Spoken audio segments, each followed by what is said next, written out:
da confiança em Deus, ela passa o tempo todo pelas oportunidades que nós temos de perceber a nossa fragilidade, a nossa indigência, a nossa incompletude.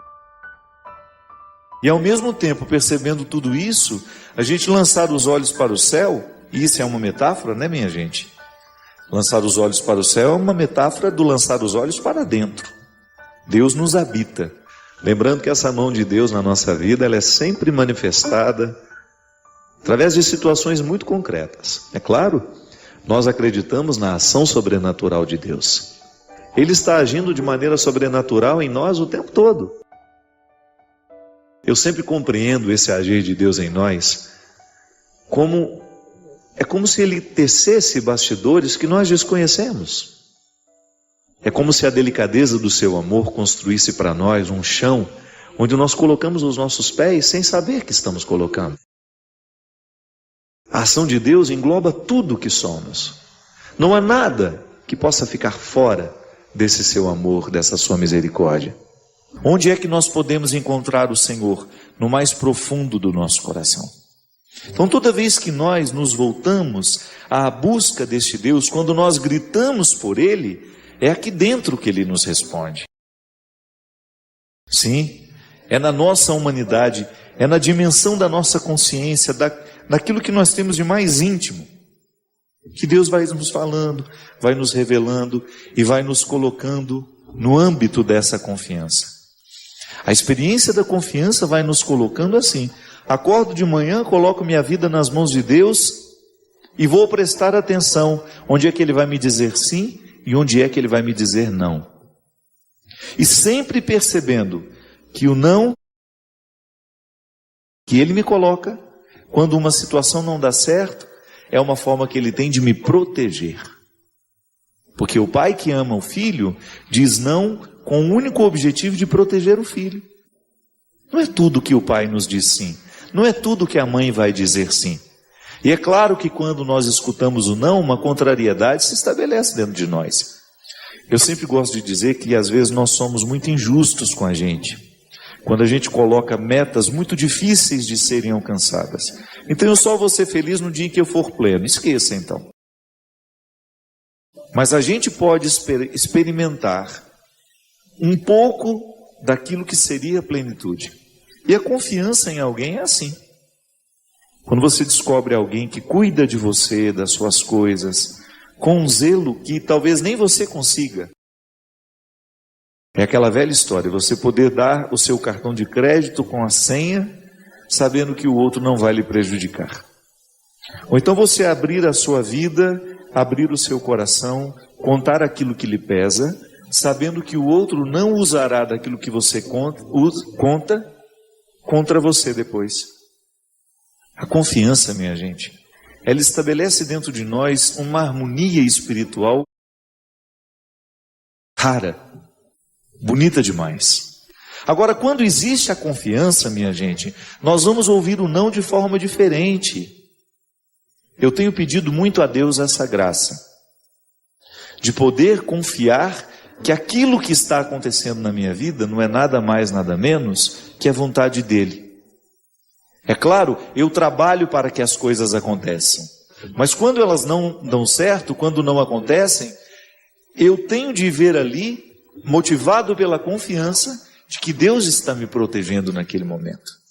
E essa ação misteriosa, sobrenatural, pertence à dimensão da fé. Eu creio nessa ação miraculosa de Deus. Tanto é que eu não fico pedindo a Ele que faça milagres na minha vida, não tenho o hábito de pedir a Ele milagres, porque eu tenho consciência que viver bem a minha vida é de alguma maneira corresponder a esse milagre que nunca termina na minha história. É um projeto bonito para a vida, né, gente? Vou pedir menos, confiarei mais. Vou pedir menos porque sei que Deus sonda o meu coração e sabe o que de fato eu preciso. Conhece todas as dimensões da minha vida, conhece os meus sentimentos, tem acesso àquilo que nem eu mesmo consigo acessar. Nós amadurecemos demais quando a gente começa a caminhar numa fé que pede menos e oferece mais. numa fé que pede menos e confia mais. Ah, padre, mas eu preciso pedir porque na oração a gente pede, Deus nos deu o direito de pedir, claro. Eu não estou dizendo que é para você parar de pedir. Eu estou dizendo que à medida em que você avança na sua fé, você terá menos necessidade de pedir, porque você confiará cada vez mais. Aí, o que vai acontecer? Você vai sair do âmbito dessa troca que muitas vezes a fé parece ser. Eu peço a Deus, Ele me dá, eu devolvo a Ele amor, fidelidade. Não. A confiança não comporta essa troca, essa mercadoria que muitas vezes nós fazemos com Deus, essa relação mercantilista. Não. É claro que de vez em quando nós temos situações urgentes em que a gente corre e fala, oh meu Deus, tem misericórdia desse, tem misericórdia daquele, tem misericórdia de mim, né? Tantas situações nós pedimos, você pede. A sua fé lhe permite pedir. Por que você pede a Deus? Por que você conta para Ele? A oração é outra coisa, senão você contar a Deus em segredo, né? Ou em particular. Eu gosto de dizer isso. Rezar é a gente ser recebido em audiência particular por Ele. Toda vez que eu me coloco em oração, eu estou sendo recebido em audiência particular. É a oportunidade que eu tenho de dizer a Deus os meus segredos, os meus medos, os meus desejos. Aquilo que talvez eu não tenha coragem de dizer ao outro, a Ele eu digo. E é tão bonito quando a gente encontra pessoas que já conseguem viver a fé sem pedidos. Sabe? Aquela fé que confia, ao invés de ficar enchendo Deus de pedidos todos os dias. Eu sei que a gente tem ânsia de pedir a Deus muitas coisas, mas se a gente tem uma fé pautada na confiança, a gente não precisa nem formular os nossos pedidos, porque nós sabemos que Deus sonda as nossas necessidades. Mesmo que se a gente for honesto, boa parte das coisas que nós pedimos a Deus, nós não precisamos dela. A gente pede muitas coisas que estão diretamente ligadas às nossas vontades, aos nossos desejos. Seria muito mais interessante se a nossa oração fosse de confiança, dando a Deus o direito de fazer em nós aquilo que Ele sabe que nós precisamos. E por isso que eu sempre digo que a gente tem que sensibilizar a nossa alma, sabe? Como se você espetasse uma agulhinha para poder sentir a dor, né? Você sensibiliza a sua alma para que você tenha cada vez mais. Você estimula através de leitura de uma música. Hoje mesmo, vindo para cá, vim ouvindo uma mesma música, de lá até aqui. Parece meio neurose, né? Mas é que Deus me falou tanto daquela música. Me falou tanto através daquela música. Eu não pensei, estava sozinho. Não pensei duas vezes, vou ouvir. E aquela música entrando no meu coração, eu sensibilizo ali a minha alma para que a minha viagem seja uma oração. Então o tempo que eu levo de Taubaté até aqui, 1 hora de viagem, é uma oportunidade que eu tenho de rezar, de estabelecer com Ele uma comunhão e sentir que a sua mão me sustenta, que a sua mão me protege, que a sua mão me orienta. Tenha coragem de silenciar as suas perguntas. Experimente esta presença consoladora de Deus que se estabelece em nós a partir de um vínculo definitivo de amor, de fraternidade, de fidelidade. Confie naquele que te ama. É assim humanamente. Humanamente nós temos confiança em quem nos ama. Por isso é tão importante descobrir o amor de Deus, porque quando a gente se sente por Ele amado, nós naturalmente vamos querer essa confiança, vamos buscar essa confiança. Às vezes, minha gente, nós não amadurecemos, porque a gente fica insistindo em pedir a Deus aquilo que a gente quer. Mas o que nos amadurece é quando Deus nos oferece aquilo que de fato a gente precisa. Entre o que a gente quer e o que a gente necessita é muito diferente. Mas só a confiança É igual aquela velha história. O que você quer que eu faça por você? O outro nos pergunta. E aí a gente devolve a ele. O que você acha que eu preciso? Porque às vezes eu vou pedir ao outro que ele faça por mim aquilo que eu estou querendo naquele momento. Mas ele, porque já me conhece um pouco mais, porque já está percebendo a ambiência da minha vida com um pouco mais de profundidade, é capaz de oferecer aquilo que eu de fato preciso. Aí ele vai até me contrariar um pouco. Então tá bom, eu não vou fazer aquilo que eu sei que você quer, mas eu vou fazer aquilo que eu sei que você precisa. Deixa eu fazer uma perguntinha. O que você faz quando a vida fica muito difícil para o seu lado? Reza? Reza. Mas tem um outro verbo que nos ajuda toda vez que a vida fica difícil. Vivendo. Tem outro jeito? A vida pede para parar. Você tem como parar a vida? Só dá um tempinho que agora eu vou sofrer um pouco? Não. Quem nos fortalece, quem nos torna maiores é a vida quando a gente vive e vive essencialmente. Se é para chorar, vivo chorando e choro e vivo. Se é para me alegrar, se é para lutar, luto vivendo. Fique muito atento ao momento presente, que é a única coisa que você tem. E toda vez que a vida te fizer um desafio, responda para ela, vivendo. Aí eu te pergunto, como é que você vai enfrentar os seus problemas a partir de hoje? Vivendo. Como é que você vai suportar o abandono do outro? Vivendo. Como é que você vai curar a dor de perder alguém que você ama? Vivendo. Como é que você vai chegar a ser o cristão que você quer ser? Vivendo. Esse é o verbo, minha gente. É o que Deus está pedindo para você diante do seu mar vermelho. Eu não sei qual é ele. Eu não sei qual é a dificuldade que você precisa vencer, a luta que você precisa travar, mas eu não tenho dúvida de que a única forma que você tem de vencer tudo isso é vivendo.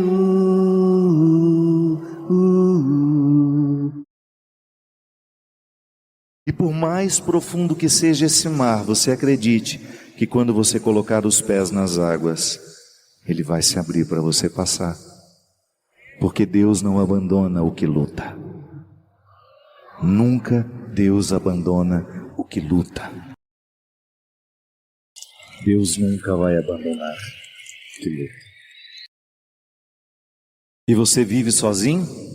Não. Você precisa dessas pessoas que te sustentam. Porque em muitos momentos o verbo viver só é suportável porque nós estamos acompanhados. É alguém que segura a nossa mão e que representa o verdadeiro amor humano de Deus. Desejo a você, nas suas travessias, que você viva intensamente, sempre acompanhado de bons amigos. É tão bom quando você termina um dia e você deita a cabeça no travesseiro e pensa assim: hoje eu não humilhei ninguém. Hoje eu não tratei mal ninguém.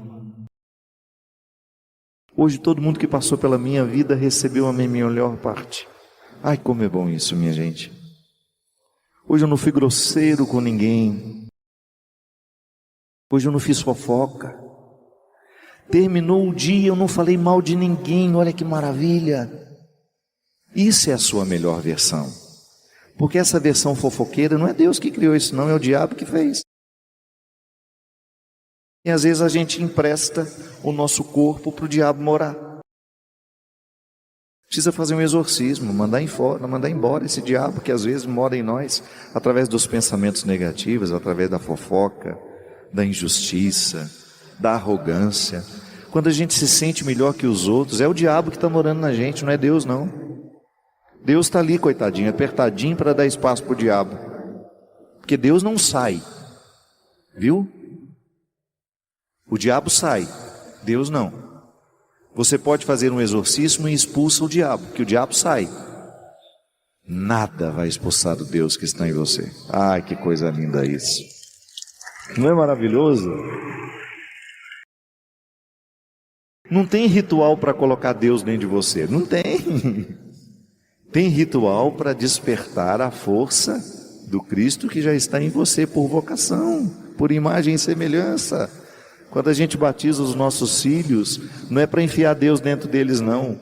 É para despertar o Deus que já está ali. É para dizer publicamente que a partir de hoje nós queremos que o nosso filho seja igual a Jesus.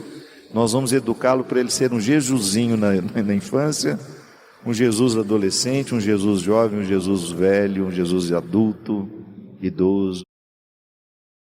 Tem ritual para expulsar o diabo, mas não tem ritual para colocar Deus dentro de nós, porque Deus já está, é o dono de tudo, é o proprietário de tudo. Você é um ser sagrado, consagrado. Não esquece disso. Por isso, quando você estiver desanimadinho, com aquela tentação, ai, não estou cansado. Tudo posso naquele que me fortalece. Porque quando você tem a certeza da vitória, o sofrimento é apenas um detalhe. Não é que nós cristãos sejamos masoquistas, não, eu não corro atrás de sofrimento algum, mas quando ele chega eu ponho a mesa, eu recebo bem. Porque eu sei que quem me trouxe aqui, minha gente, não foram as minhas alegrias. A autoridade do meu ministério sacerdotal, quem me deu foram as minhas lutas. São elas que me trazem aqui. Sem reclamar, sem vitimismo. Não, é com muita alegria que eu confesso. O sorriso que eu tenho hoje, quem desenhou foi as minhas lágrimas. Quantas vezes você ouviu isso? Filho, não chora, só para você ter o direito de chorar. Porque nada desperta mais o nosso choro do que quando alguém amorosamente fala, não chora, e te abraça. É a frase que pede o contrário. É a frase que autoriza o absolutamente contrário. Todas as vezes que alguém amorosamente te abraçou e te disse não chora, era justamente para você chorar, para destrancar aquilo que estava te machucando, te fazendo mal, e que se você tivesse guardado, teria prejudicado o seu caráter, porque o caráter ele só pode brilhar em nós à medida que a gente vai purgando tudo aquilo que nos adoece emocionalmente, eticamente. Muitos não compreenderão as suas batalhas, mas basta você compreender, para você não desistir delas.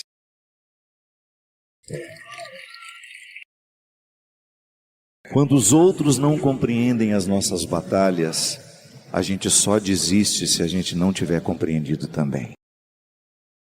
Quando a gente compreende, a gente não depende da compreensão do outro. Guarda isso para você. Quando você compreender as suas batalhas, não vai importar se os outros não compreenderão. Você não vai desistir. E você compreendeu. E você sabe o que você deve buscar. E sabe o que você deve buscar? A mulher corajosa que Deus fez. O homem corajoso que Deus fez. E que às vezes a vida não estimula. Nem sempre nós somos estimulados a chegar ao melhor de nós. Às vezes nós somos estimulados a alcançar um pouquinho só e a gente fica com aquilo. E a gente se adapta àquele pouquinho. Ah, se você soubesse quantas grandezas Deus deixou guardadas dentro de você. Se você soubesse quantos dons estão aí adormecidos só porque você ainda não acordou, que você ainda não despertou para a vida no Espírito, que é a manifestação diária de dons. Viva no Espírito Santo e ninguém mais vai conseguir te enganar, porque a sua intuição vai ficar aqui, ó. E você vai saber exatamente distinguir quem é bom, quem não está sendo, o que vale a pena, o que não vale. E você vai parar com essa necessidade de pedir conselho demais aos outros. Não pode. Eu sei que às vezes nós somos educados para ficar dependente dos outros. Eu sei que muitas pessoas me procuram porque acham que eu tenho resposta mágica para a vida dos outros. Não tenho. Eu não tenho nem para as minhas. A única coisa que eu faço diariamente é me exercitar para prestar atenção em mim, para eu ser o melhor homem que eu puder ser, todos os dias. Costuma dar certo. Tem alguém que você ama aí? Tem alguém que está do outro lado do telefone? Tem. Manda uma mensagenzinha para ela. Manda agora. Mãe, eu te amo. Pai, eu te amo, vó. Manifeste o amor. Não espere terminar a história para saber o valor que tem. É a expressão de mais bonita que nós podemos ter na vida. É um celular tocando, escrito mãe, querendo saber onde você está. Eu sei que durante um tempo da nossa vida a gente fica rebelde, a gente interpreta isso como controle. Minha mãe está querendo me controlar. Não. Porque quem ama quer saber onde o outro está, como ele está. Tudo isso molda o nosso caráter. Tudo isso um dia faz falta na nossa vida. Então, enquanto você tem, valorize. E quando você tiver os seus, ensine desde o primeiro momento da vida. Que se a gente não se educa, a gente fica indivíduo a vida inteira, incapaz de se distribuir aos outros, de se doar. A gente fica um poço de egoísmo.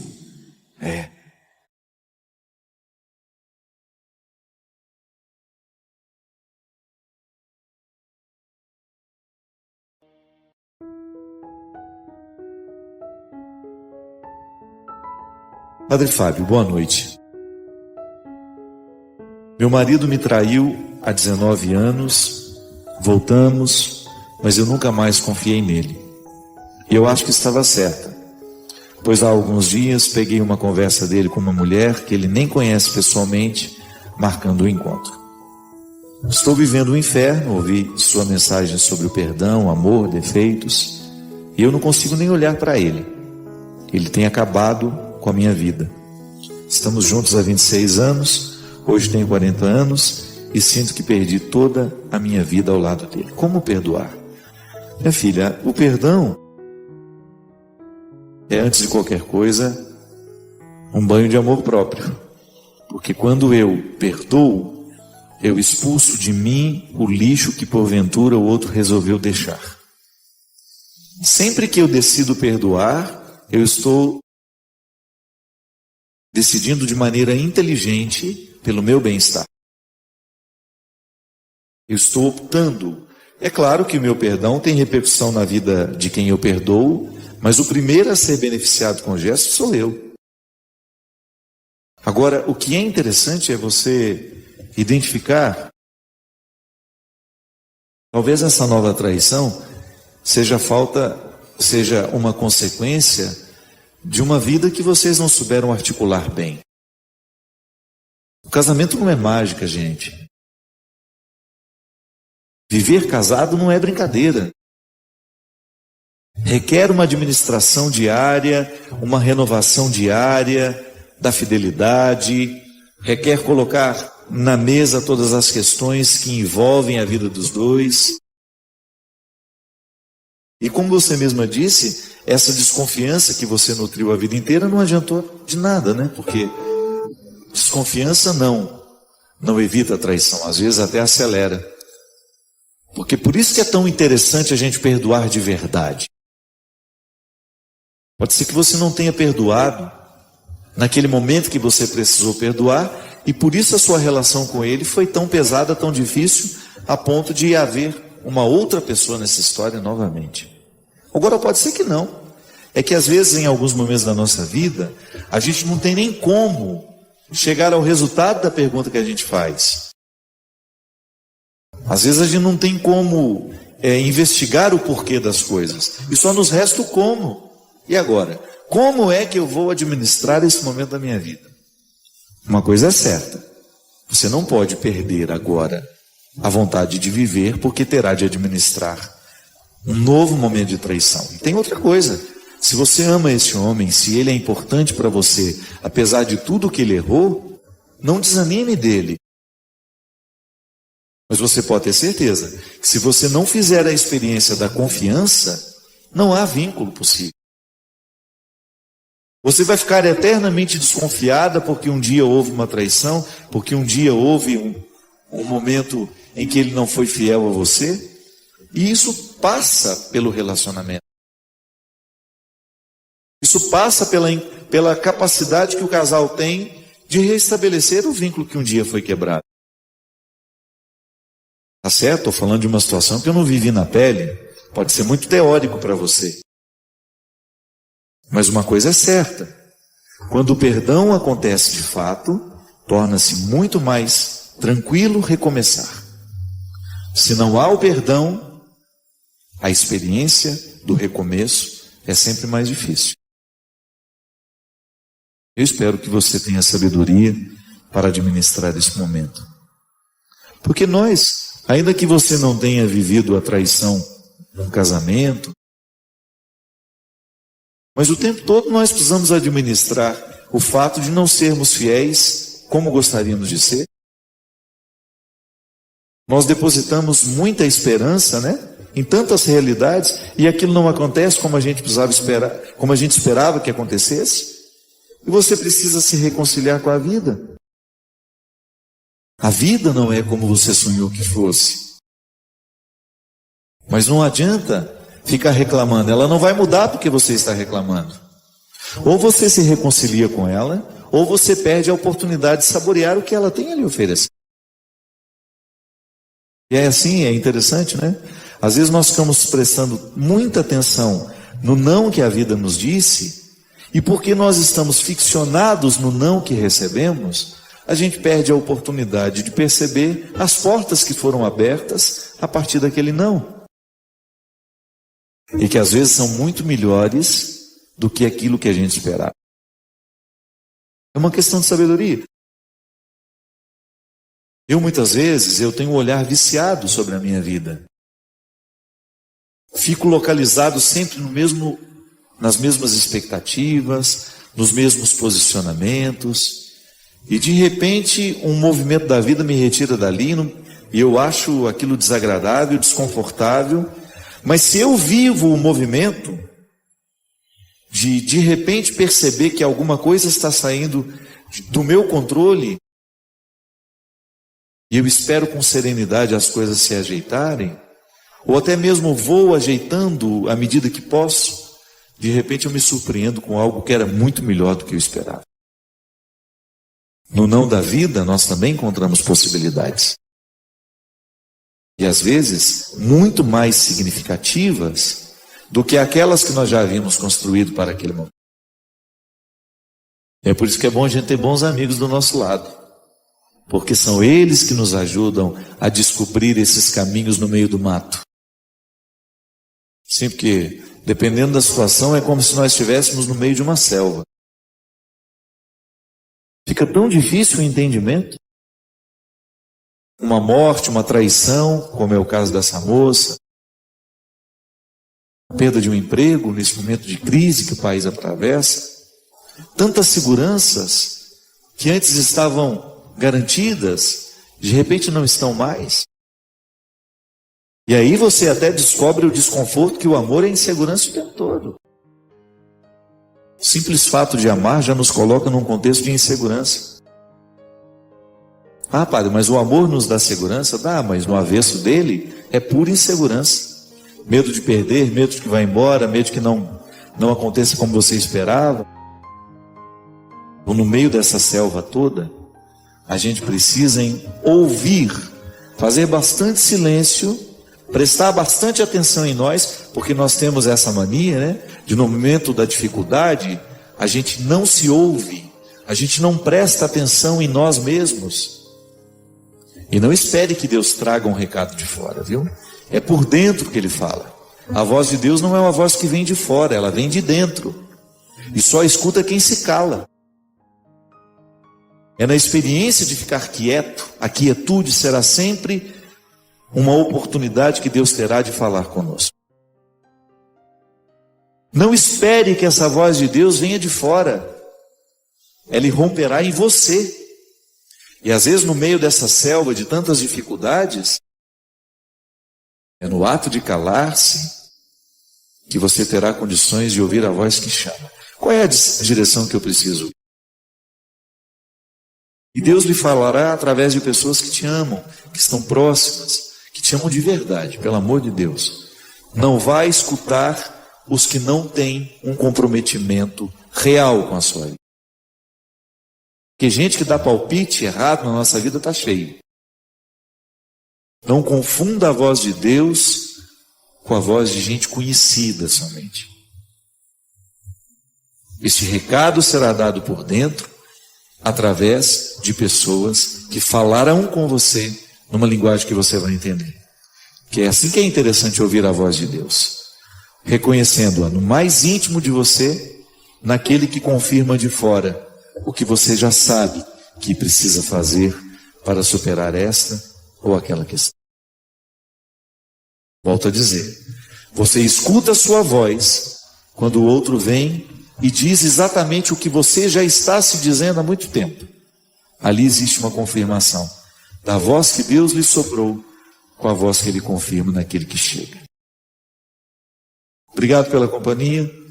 Eu espero que você possa fazer uma bonita experiência de abrir os caminhos nessa mata que é a existência, ouvindo a voz de Deus que fala em você e através daqueles que te amam. A pessoa não quis se identificar, ela só pede uma orientação. Padre, tive 4 filhas, foram 4 cesáreas e eu não me sinto bem esteticamente. Fiquei com a barriga muito grande, cicatriz fora, e fora os seios que não gosto por serem muito pequenos. Tenho muita vontade de fazer plástica, colocar silicone, mas tenho medo do que pode acontecer. Será que Deus aprovaria isso, padre? Eu tenho certeza que me sentiria melhor comigo mesma e na relação com meu esposo. Temos 37 anos e acabo ficando mais velha que ele. Tudo isso atrapalha um pouco a nossa relação. Eu preciso estar bem comigo para estar bem com ele e com as minhas filhas. Minha filha, essa é uma questão que você está vivendo e que muitas outras pessoas também passam pelo mesmo conflito, né? Algumas não chegam nem buscar uma orientação e já fazem a cirurgia plástica, se sentem livres para isso.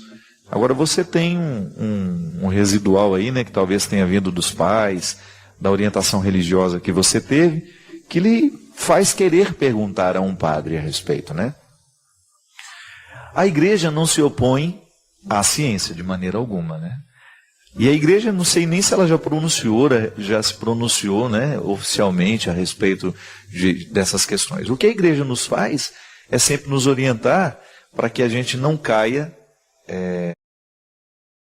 nas facilidades que a vida vai oferecendo, que muitas vezes retiram de nós a oportunidade, por exemplo, da disciplina. Eu particularmente acho um absurdo, por exemplo, que algumas pessoas façam uma lipoaspiração quase que de 2 em 2 anos, porque não conseguem viver uma disciplina quando depois que tem o resultado da lipo, né? Quantas vezes eu encontro a pessoa falando isso? Quando eu precisar faço de novo. Não tem que ser assim, né? Por exemplo, eu acredito que no seu caso seja uma situação muito justa. A mulher realmente, depois de ter tantos filhos, ela acaba tendo, algumas cirurgias são até necessárias, né? Para você ter a reconstrução interna da musculatura que vai ficando frouxa. Eu acho que é direito da mulher ela buscar os recursos que a ciência oferece para que ela recupere essa autoestima. Não vejo que isso seja um problema, né? O problema é quando nós colocamos isso de maneira exagerada e até mesmo como uma prioridade para diante de tantas coisas na vida, que às vezes isso não seria tão importante, tão necessário. Se você acha que isso vai fazer bem ao seu casamento, se a sua autoestima vai ficar melhor, converse com seu esposo. Se você tem condições financeiras de fazer a cirurgia, procure um bom médico, né? Procure um bom profissional que vai lhe dar condições, sobretudo por causa dessa questão da gravidez. Eu sei porque eu conheço mulheres que precisaram dessa cirurgia reparadora. Eu me esqueci o nome dessa cirurgia, não me lembro mais. É necessária para muitas mulheres e não é nenhum problema você se orientar. De repente você vai, conversa com o médico. É preciso que essa cirurgia não seja interpretada de maneira banal, né? O pecado está aí. É quando você começa a banalizar o procedimento, quando você começa a colocar isso como sendo uma rotina da vida agora. Então eu vou fazer 30 plásticas, porque tudo em mim que está precisando de modificar, eu não sei conviver com isso. Eu acho que o pecado é toda vez que nós começamos a cair nesses relativismos que colocam o valor da pessoa humana aquém de tudo isso, de todas essas aparências, né? Não é bem assim, né? A gente sabe que, por exemplo, quantas crianças são traumatizadas porque tem a orelha de abano, né? Meu Deus do céu, a gente mesmo orienta, vai lá, se você tem a oportunidade, leva seu filho, corrija o mais rápido possível, para que essa criança não fique sofrendo com o desconforto de ter uma orelha que pode estar consertada. Se a ciência está ao nosso serviço, vamos fazer uso dela, mas um uso consciente. Tendo sempre, eu acho muito justo que você faça essa reflexão. Que você coloque, por exemplo, que a cirurgia vai fazer bem à sua autoestima, que vai melhorar a sua relação com seu marido, a sua relação com seus filhos, que vai te deixar mais feliz. Eu acredito, minha gente, que Deus está sempre do lado do bom senso. Então, tenha como regra o bom senso. Deus nos fala através da nossa consciência. Está exagerando? Será que eu estou exagerando na busca pela minha boa aparência, né? Será que eu estou exagerando em buscar recursos para ficar cada vez mais jovem?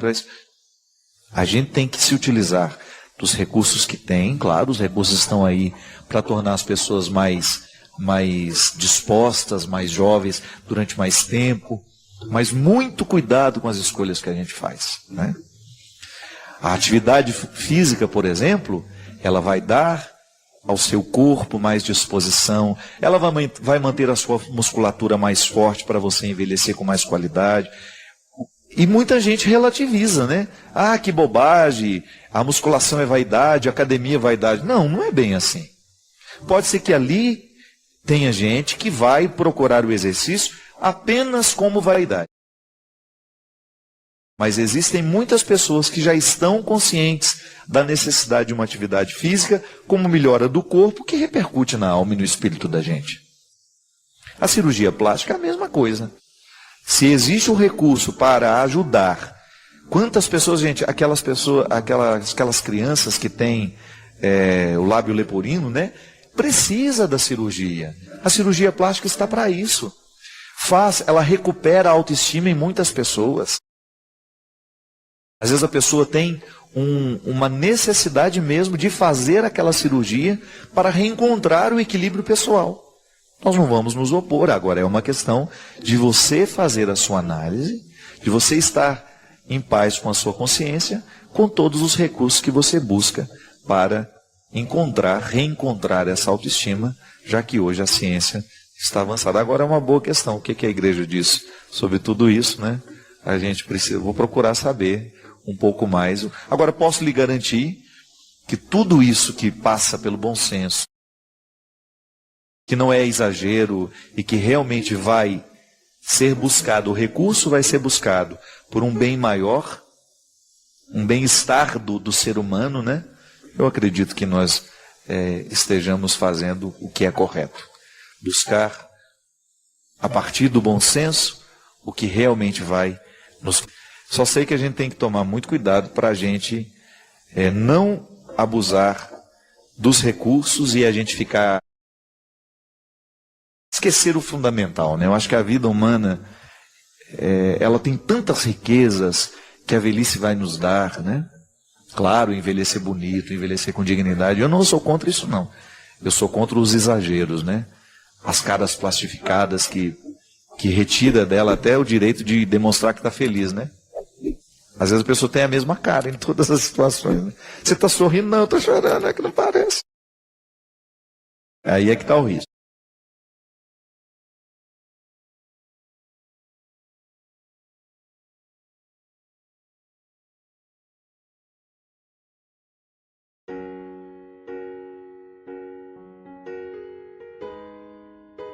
Em algum momento da vida a gente precisa encontrar um lugar onde a gente possa aliviar o que nos pesa, o que nos amedronta. A religião nos oferece isso. A religião nos oferece muitas e muitas oportunidades de fazer com que a gente possa purificar o que está nos pesando, o que está nos amargurando. A gente reza, a gente encontra outras pessoas, a gente canta, a gente louva. Mas nós precisamos de outros rituais além dos religiosos. Aliás, existem pessoas que não conseguem nem viver dentro das religiões o processo da purificação, tem mais facilidade de viver em outras situações. Quando nós estamos à mesa, por exemplo, eu sempre digo, né? Muito mais do que matar a fome do corpo, o que nós precisamos é matar a fome que nós temos uns dos outros. É a oportunidade que a gente tem de sentir com o outro, né? de viver com o outro, de aliviar a nossa angústia, a nossa dor, porque aquele que está diante de nós nos proporciona isso. As religiões deveriam nos ensinar a consciência do momento presente. As religiões orientais são muito atentas a isso. Lamentavelmente, o nosso cristianismo ocidental, ele é muito disperso. Nós não temos muito o hábito do silêncio nas nossas missas. A gente sempre preenche com alguma coisa, né? A gente não suporta o silêncio. Se a gente sai, se de repente se estabelece um silêncio entre nós, dá um desconforto, e a gente tem que preencher com alguma coisa, ainda que seja fútil. Quando, na verdade, o silêncio também é um estado de presença e também é uma comunicação. Estar atento àquilo que você está vivendo. Você sabe que um dos maiores prejuízos que nós temos como humanidade, isso foi sendo construído aos poucos, não somos por acaso, não ficamos assim da noite para o dia. Depois das muitas revoluções industriais, e aquela principal que aconteceu na Inglaterra, quando nós modificamos a nossa maneira de produzir o que nós consumimos, quando a produção deixou de ser artesanal e passou a ser em série, nós fomos crescendo cada vez mais e multiplicando gerações de pessoas ansiosas. A gente não tem mais paciência de esperar nada.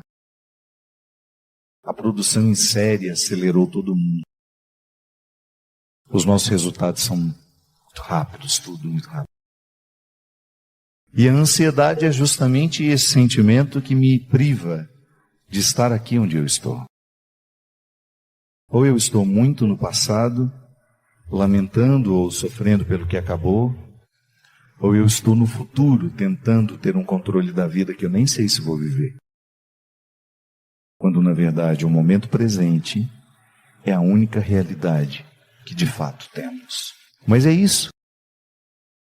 A gente ter a oportunidade de saber.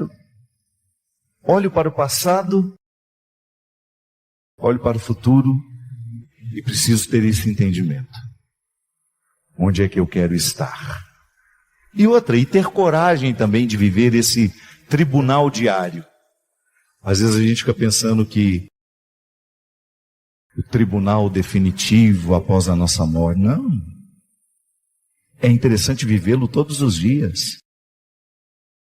Todos os dias a gente precisa erguer esse tribunal, e nele nós somos réus, juízes, promotores, advogado de defesa, todos os papéis a gente vive. Em última instância, quem nos dá a condenação não é o outro, somos nós. Eu acho que essa é a pergunta que Deus vai nos fazer. Valeu a pena ser quem você é? Valeu a pena ser quem você foi? Se alguém pudesse pegar você pela mão, olha, eu vou te dar direito de ir a um lugar e encontrar alguém que você tenha a oportunidade de ser quem você é. Às vezes nós damos sorte de ter isso dentro de casa. Às vezes o vínculo do sangue evoluiu para uma grande e fecunda amizade e a gente consegue ter uns com os outros dentro de casa. Um lugar onde a gente pode ser quem a gente é, mas nem sempre. O vínculo sanguíneo não é garantia de intimidade, infelizmente. Mas aí Deus vai nos dando a oportunidade de sermos uns dos outros através do vínculo da amizade, que na minha modesta opinião é o vínculo mais aprimorado do amor. Eu acho que a amizade é o último estágio de todo grande amor. Observe, você que é pai, como é bom no momento certo você fazer a distinção. Pronto. A partir deste momento, meu filho, você navega sozinho. E eu tenho o direito de ser só seu amigo. É um crime você querer ser amiguinho do seu filho no momento que ele precisa do pai. É um crime. Aliás, é um crime que nós estamos cometendo muito nos dias de hoje. Porque a gente quer ser amiguinho dos nossos filhos. Não. Filho, filha, até uma determinada idade, até a autonomia e o juízo estarem estabelecidos, você precisa ser aquela voz que vai dizer o que é certo, o que é errado, senão se perde tudo pelo caminho. Mas depois não. Depois de um tempo você descobre que agora já não existe mais a obrigação da paternidade, da maternidade, e que você tem o direito de gozar de uma grande amizade com seus filhos. E também é lindo quando você percebe que seu filho procura você não porque você é mãe dele, ele procura porque você é amiga dele. É aí que você sabe que venceu na vida. Quando você cumpriu as fases da paternidade e da maternidade, e você descobre que depois de todas as obrigações cumpridas, vocês são amigas que têm prazer de estarem juntas. Não é bom? Ou então no casamento, depois que passa a fase dos calores, que tudo passa. No início não, é um fogo danado.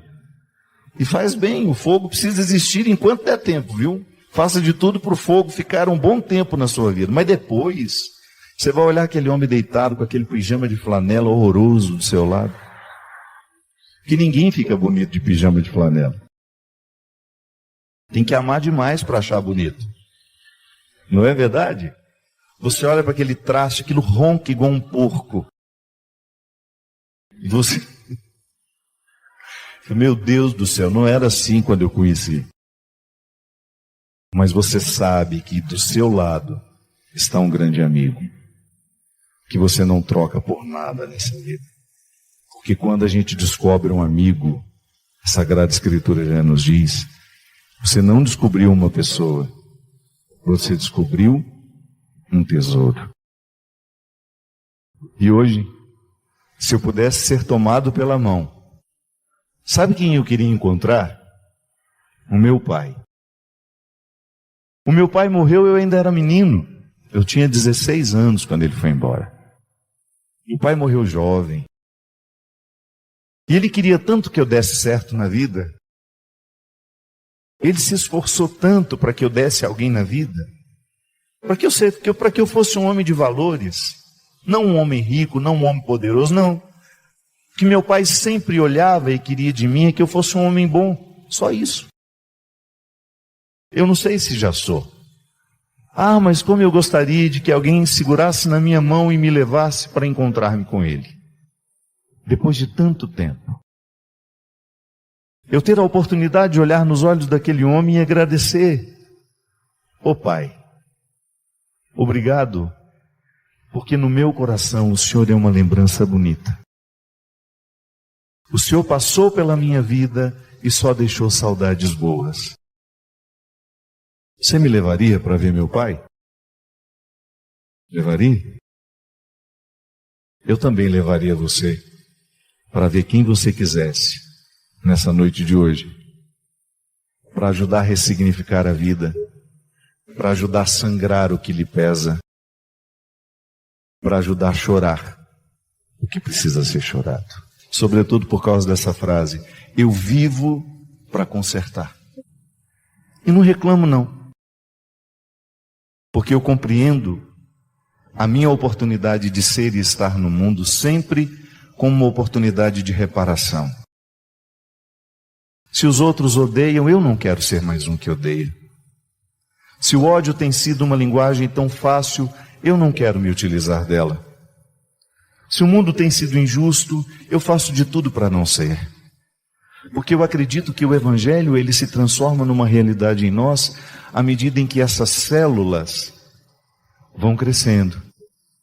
Porque à medida em que nós nos transformamos em um agente que transforma, que não se conforma às estruturas que estão aí, pecaminosas, muitas vezes diabólicas, quando nós não nos conformamos a elas, nós nos transformamos em agentes que vão multiplicando as mudanças, assim como Jesus fez. Jesus foi passando pelo mundo e foi conquistando alguns corações. E não foram muitos. Às vezes eu fico pensando em tudo isso que o cristianismo se tornou, na grandiosidade que o cristianismo se tornou no mundo, e eu fico pensando que o Calvário só tinham 3 pessoas. Não começamos grandes, não.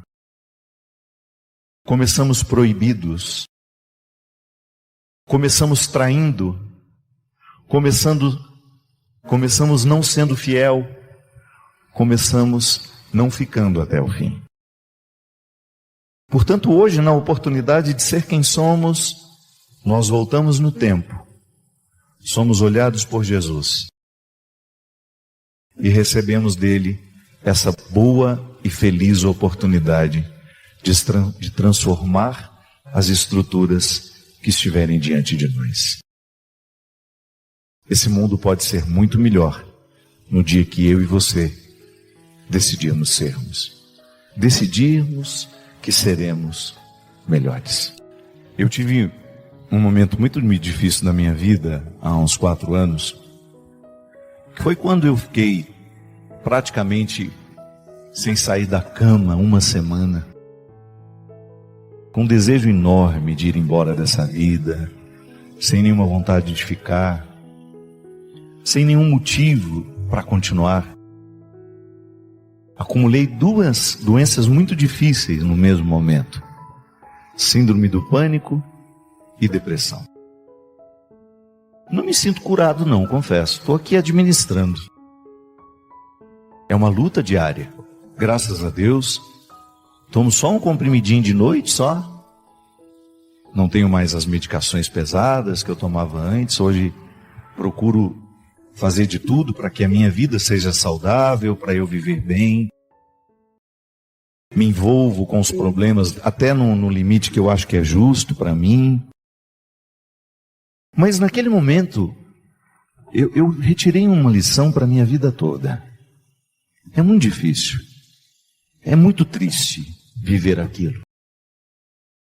E a primeira tentação que a gente tem é de pensar que o outro pode nos retirar daquilo. É impressionante como nós achamos que os outros podem fazer por nós aquilo que só nós podemos fazer. Foi difícil entender. Foi muito difícil perceber que eu teria que passar aquilo. E por mais que as pessoas estivessem do meu lado, segurando as minhas mãos, sozinho eu teria de atravessar aquele mar. É como morrer, minha gente. Por mais que alguém esteja segurando a nossa mão, vamos morrer sozinhos. A morte é extremamente solitária. Da mesma forma como nascer também é solitário.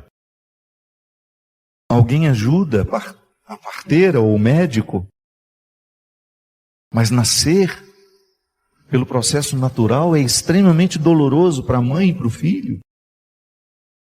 A gente é literalmente expulso de dentro de um lugar extremamente agradável, que não nos falta nada.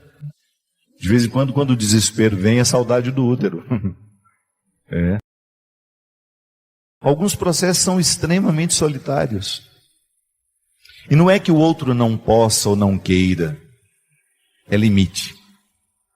É um limite que se estabelece. Este caminho é meu. E por mais que alguém esteja segurando aqui do lado, quem fará são os meus passos. O Senhor esteja convosco.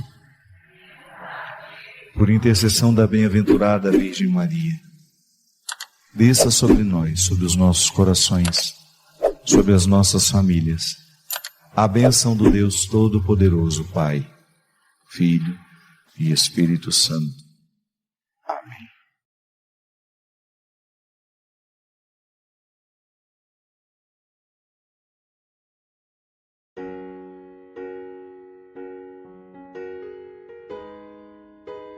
O que Jesus ofereceu a Zaqueu naquele dia não foi nada de extraordinário.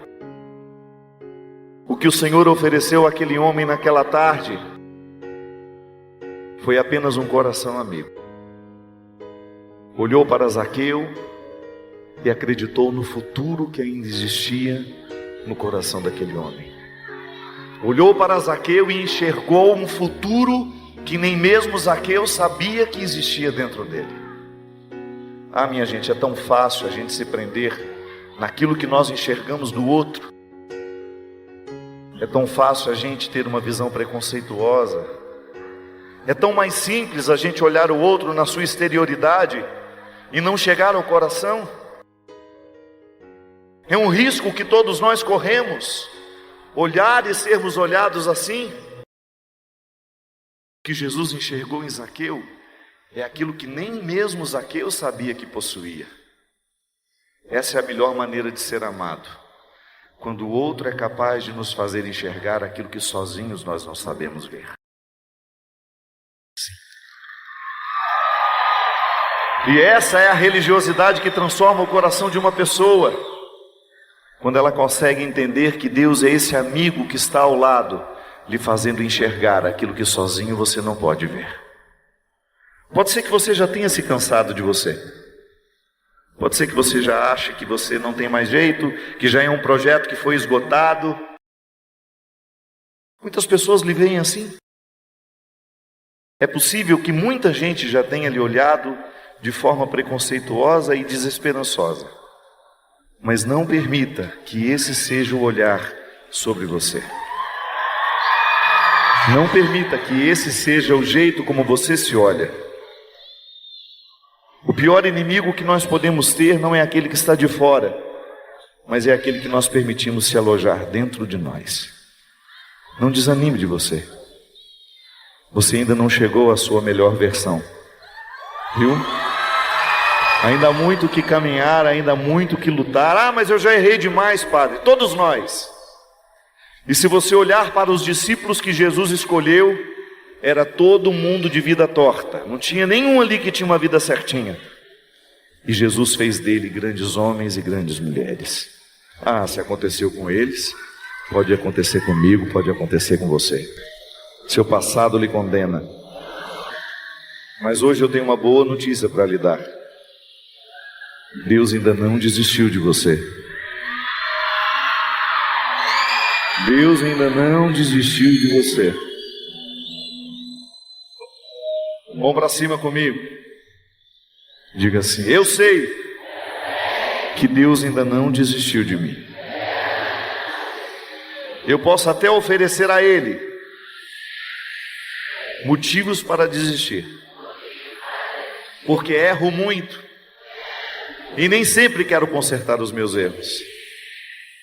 Eu sei que muita gente já desistiu de mim. E eu também já desisti muitas vezes. Nessa oportunidade que tenho de estar aqui, eu quero lhe dizer, Senhor, que eu sou aquilo que o Senhor quer que eu seja. Mas eu quero ser muito mais. Eu quero ser muito, muito mais do que já sou. Eu quero amar, eu quero perdoar, eu quero crescer, eu quero amadurecer. Faz esse milagre em mim. Lavra minha alma. Arranca as minhas mágoas. Arranque os meus fracassos de mim. Não permita que eles prevaleçam, Senhor. Porque hoje eu quero que seja o primeiro dia da minha vida. Feliz aniversário para você. Feliz vida nova para você. Canta comigo. Entra na minha casa.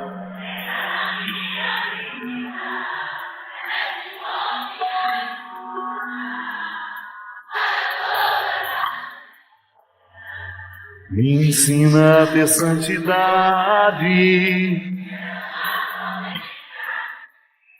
porque o Senhor é o meu bem maior. Sabe qual é a maior proteção que você pode ter na vida? É o amor de quem te ama. É isso que lhe protege. É o amor do outro que nos ajuda a ter imunidade espiritual, afetiva, para que a vida não nos destrua. Quando a gente é bem amado, quando você reserva bem o seu amor aí dentro, esse que você tem por você, você não se entrega muito fácil àquele que ele quer destruir. Quem se ama fica menos ofensivo, sabe? Quando a gente se ama, você pensa 2, 3, 4 vezes antes de se sentir ofendido por alguma coisa, porque você sabe que quando você guarda a ofensa, quem sofre é você, não é quem ofendeu. Então Deus nos protege assim, colocando-nos amor próprio. É a maneira mais bonita que a gente tem de se proteger, a gente viver o amor de Deus na nossa vida, é você se amando. É quando você para de se desprezar, quando você começa a se valorizar um pouco mais, quando você pede respeito àqueles que lhe desrespeitam. Quando você anda sob a guarda do Senhor, Ele é o seu guia, Ele é a sua proteção. Ele é a sua proteção. Diga comigo: o Senhor é a minha proteção. O teu amor me basta. O teu amor me alcança. Em teus braços sou criança. O teu prazer é me guardar.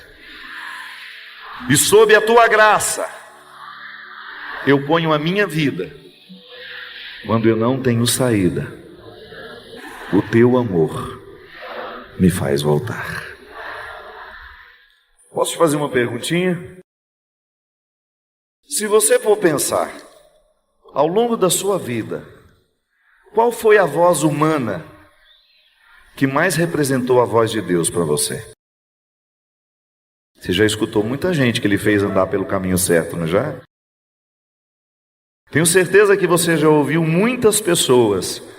Pode ser que tenha sido a graça de ser alguém de dentro da sua casa, mas pode ser que não. Deus fala de maneira surpreendente com a gente.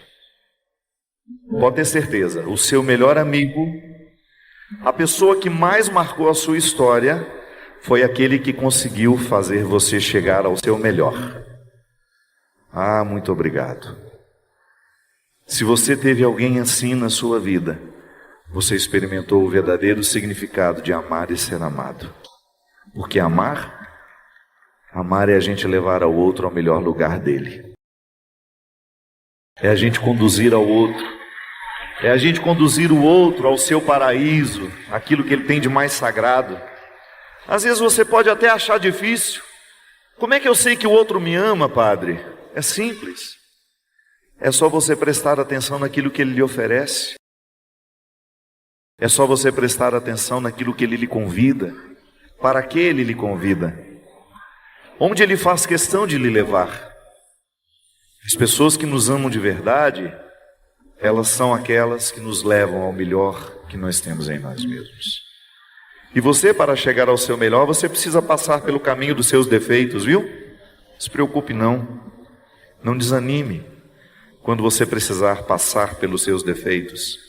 Se você for honesto, você passa pelos caminhos dos defeitos e chega ao coração das suas virtudes. Tem alguém aqui hoje que já representou isso para você? Representa, é? Ela representa essa voz de Deus na sua vida?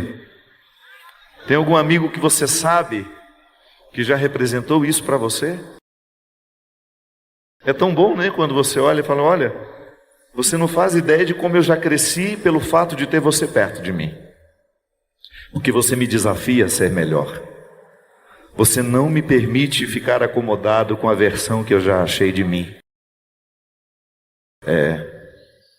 Isso é muito bom, minha gente. O cristianismo, ele é verdadeiro à medida em que ele nos motiva a fazer o outro a chegar ao melhor de si mesmo. Amar e ser amado é isso.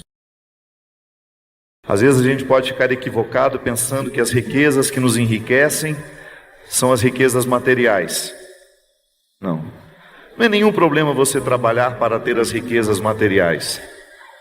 Mas só não se esqueça de uma coisa: ao final da vida você vai se sentir mais rico quando você olhar para o lado e você perceber que você está rodeado de pessoas que quiseram o seu bem, que lhe convidaram a chegar àquilo que você tinha de melhor.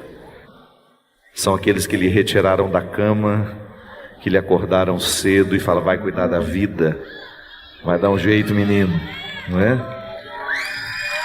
Benditas são as mães que não desistem de nós. Benditos são os pais que nos colocam para frente para que a gente possa ir buscar a nossa melhor parte. Por isso, aprenda a distinguir os seus colegas dos amigos. Os colegas nem sempre vão lhe levar ao lugar da sua construção. Os amigos só lhe levarão ao lugar da sua edificação. Não espere perder as pessoas para saber o valor que elas possuem. O amor é agora. Se tiver de pedir perdão, peça, porque a gente briga dentro de casa mesmo. Não deixe para amanhã, é agora.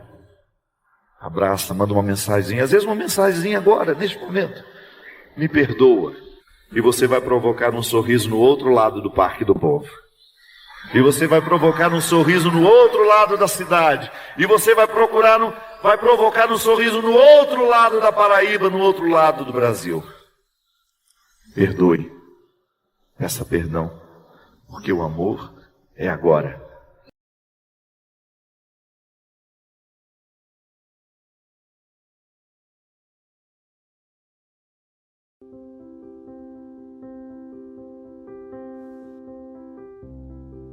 E isso é muito interessante, porque isso deve ser para nós um termômetro de conversão. Tá, eu sou de igreja, eu sou padre, eu sou freira, eu sou isso, eu sou aquilo, eu sou suportável? Porque às vezes as pessoas, elas se esquecem de permitirem que Deus transforme o coração delas. Às vezes transforma só o aspecto exterior, mas e o coração? Que é esse que me faz ser diante do outro. É esse que faz com que eu esteja na promoção do outro, no amor, na tolerância. Eu particularmente costumo dizer que nós cristãos somos os grandes responsáveis pelo ateísmo, pela nossa falta de testemunho. Às vezes nós temos anos e anos e anos de pertença religiosa, 20 anos de padre, 30 anos de bispo, e somos insuportáveis. Somos deselegantes, somos grosseiros. Eu não sei onde é que Deus está nessa história. Se o processo de Deus na nossa vida é justamente amansar o nosso coração, é fazer-nos quebrar as regras dos defeitos, é a gente deixar de estar adaptados ao mal. Eu, Padre Fábio, se eu me torno uma pessoa insuportável aos outros, eu preciso, sim, rever o quanto de Deus já aconteceu em mim. Que conversão é essa que não me torna uma pessoa mais leve para os outros? Que conversão é essa que não me arranca da arrogância? É o primeiro sinal, minha gente, de quem se diz religioso. E é o fruto da espiritualidade em nós. Eu não me sentir melhor que ninguém. Eu olhar nos olhos dos outros sem ter a pretensão de que sou melhor que eles. Sabe? Se eu sou um bom chefe, não tem problema ser duro. O bom chefe costuma ser duro, exigente, mas nunca arrogante. Exigente, mas nunca intolerante. Exigente, mas não insuportável. Você sabe que uma vez, diante de uma dificuldade que eu estava tendo, um momento que eu estava vivendo difícil na vida, eu estava percebendo que a minha equipe tinha medo de mim. E nada pode ser pior do que isso. Uma coisa é a sua equipe ter respeito por você. Outra coisa é ela ter medo de você. Quando eu coloco medo nos outros, eu preciso rever com muita honestidade a minha conversão. Não posso compreender isso, sabe? Quando eu, no exercício de ser quem eu sou, eu distrato as pessoas, de que elas não existem. É como você chegar num lugar e não cumprimentar quem está ali, porque você se acha o melhorzão, o bonzão da história. Quantas vezes nós vemos isso? Ao passar pelo prédio, o porteiro que está ali, meu Deus, esse homem participa da minha vida. Ele pode até não entrar na minha casa todos os dias, mas eu passo por ele todos os dias. Eu quero saber quem ele é. Eu quero saber o nome dele. Eu quero participar daquele. Eu quero estabelecer com ele a partir daquele momento pequeno que nós temos. Às vezes as pessoas não olham nos olhos umas das outras. Às vezes nós vamos alimentando um temperamento difícil, pesado, e a gente diz que está convertido, ou que está em processo de conversão. Tá bom, mas que processo é esse que não acelera a nossa simplicidade, a nossa leveza? Volto a dizer, às vezes, dentro da nossa experiência religiosa, essa hipocrisia, ela compromete todo o resultado. Deus às vezes perde a oportunidade de acessar o nosso coração por causa das nossas resistências, ou por causa do cultivo dos nossos vícios. Essa menina que disse ali, às vezes, não consegue recrutar o que tem de melhor em si mesmo, vai ficando abatido, é isso. Esse não é um problema só seu não, minha filha. Todos nós, se não cuidarmos, nós vamos perdendo o referencial da realidade, do que de fato nós precisamos fazer. Para quê? Fazer para alcançar o melhor de nós. Isso é conversão. Eu quebrar as regras dos defeitos para eu começar a viver sobre as regras das virtudes. Eu ter a sensibilidade, a simplicidade de identificar os meus excessos, aquilo que me torna uma pessoa difícil e começar a trabalhar. Quanto mais cedo eu começo a trabalhar isso, maior é o benefício, porque é bom a gente viver a conversão. A gente fica mais agradável, a gente fica mais feliz, a gente fica mais realizado. Esse é o primeiro benefício da conversão. Então vamos viver essa quaresma assim, com essa preocupação. Eu quero mudar aquilo que em mim é insuportável, para mim e para os outros. Primeiro, porque eu mereço essa transformação. Segundo, porque os outros merecem. E eu estando na dinâmica deste merecimento, os outros também estando, Deus está. E Deus se alegra muito quando um filho reconhece o que nele ainda é empecilho para a sua realização. Deus se alegra profundamente toda vez que nós fazemos um movimento de cura, de restauração, de mudança de hábitos. Deus se alegra profundamente toda vez que nós vivemos as consequências da conversão.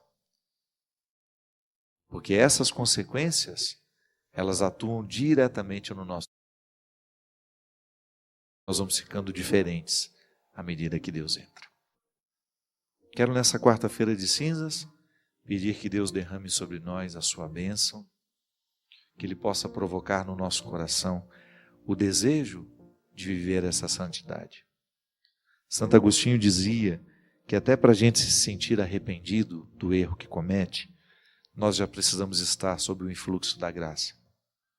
Então vamos pedir isso, que a graça de Deus aconteça hoje no nosso coração, abrindo os nossos olhos para a consciência, para que a gente tenha condições de perceber tudo o que em nós hoje precisa ser tocado pelo amor misericordioso de Jesus. E que a partir desse amor, desta misericórdia, nós possamos voltar ao nosso lugar. Assumir o lugar. Voltar a buscar o que é essencial para que a gente seja o que Deus quer que a gente seja. Ou melhor, para que a gente seja o que Deus sabe que nós podemos.